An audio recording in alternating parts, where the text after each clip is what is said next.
अगली सुबह बुद्धि और साहस ने यात्रा शुरू की। उन्होंने अपने पास जितनी ऊर्जा थी उसे एकत्र किया और झील की ओर बढ़ने लगे। रास्ता आसान नहीं था।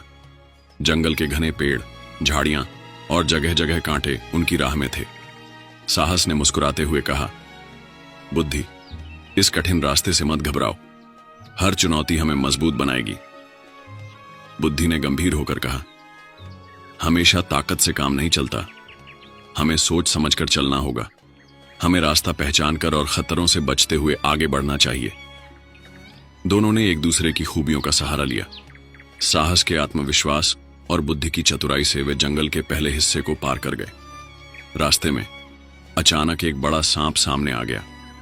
उसकी चमचमाती आंखें और फुफकारती जीभ दोनों में डर पैदा कर रही थी। बुद्धि ने धीरे से कहा, रुको, हमें सावधानी से आगे बढ़ना होगा। सांप तेज है, लेकिन अगर हम शांत रहेंगे तो बच सकते हैं। साहस ने कहा, मैं इसे भगाकर रास्ता साफ करूंगा। साहस ने जल्दी से पास पड़ी एक सूखी लकड़ी उठाई और सांप को डराने की कोशिश की। सांप ने फुफकार मारकर हमला करना चाहा, लेकिन बुद्धि ने साहस को सावधान करते हुए सांप के ध्यान को भटकाया। इस तरह दोनों ने मिलकर खतरे को टाल दिया। उधर मोती तालाब के किनारे बैठा अपनी किस्मत को कोस रहा था। पानी तेजी से सूख रहा था और उसके आसपास का वातावरण बदतर होता जा रहा था। तालाब के अन्य जीव जंतु भी एक एक करके दूसरी जगह जा रहे थे। मोती ने सोचा, शायद मैंने गलती कर दी। मेरे दोस्तों ने सही फैसला लिया। मुझे भी उनके साथ जाना चाहिए था। बुद्धि और साहस जब जंगल के आखिरी हिस्से में पहुंचे तो उनके सामने एक चौड़ी और तेज बहाव वाली नदी आ गई।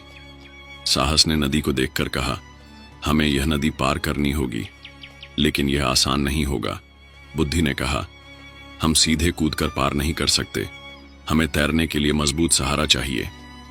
दोनों ने नदी के पास पड़ी लकड़ियों और सूखी बेलों का सहारा लेकर एक छोटी सी नाव बनाई। नदी के बहाव में नाव डगमगा रही थी। साहस ने नाव को मजबूती से पकड़ते हुए कहा, बुद्धि, डर मत, हमें बस संतुलन बनाए रखना है। बुद्धि ने सहमति जताई और दोनों ने मिलकर नाव को धीरे धीरे दूसरी ओर खींच लिया। नदी पार करने के बाद दोनों मेंढक बुरी तरह थक गए थे। उन्हें भूख लगने लगी थी और चारों ओर खाने के लिए कुछ भी नहीं था। साहस ने कहा, हम थोड़ी देर रुककर आराम कर सकते हैं, लेकिन हमें हार नहीं माननी चाहिए। बुद्धि ने आसपास का निरीक्षण किया और कुछ कीड़े मकोड़े ढूंढे जो उनका पेट भरने के लिए काफी थे। तालाब का पानी लगभग खत्म हो चुका था। मोती को अब समझ में आया कि उसके दोस्तों की बात सही थी। उसने अपनी गलती मानी और उनके पीछे चलने का फैसला किया। हालांकि अब रास्ता उसके लिए और भी मुश्किल हो गया था। आखिरकार कई चुनौतियों का सामना करने के बाद बुद्धि और साहस नई झील के पास पहुंच गए। वहां पानी की भरपूर मात्रा थी और कई जीव जंतु पहले से ही वहां रह रहे थे।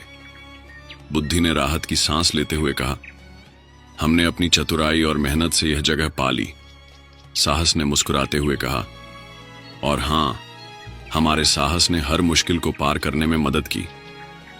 क्या मोती अपने दोस्तों तक पहुंच पाएगा? मोती ने अपनी यात्रा शुरू की, लेकिन वह पहले ही थका हुआ और कमजोर महसूस कर रहा था। उसके शरीर में उतनी ताकत नहीं बची थी जितनी साहस और बुद्धि के पास थी। रास्ते में उसे वही खतरनाक सांप मिला जिससे उसके दोस्तों ने सामना किया था।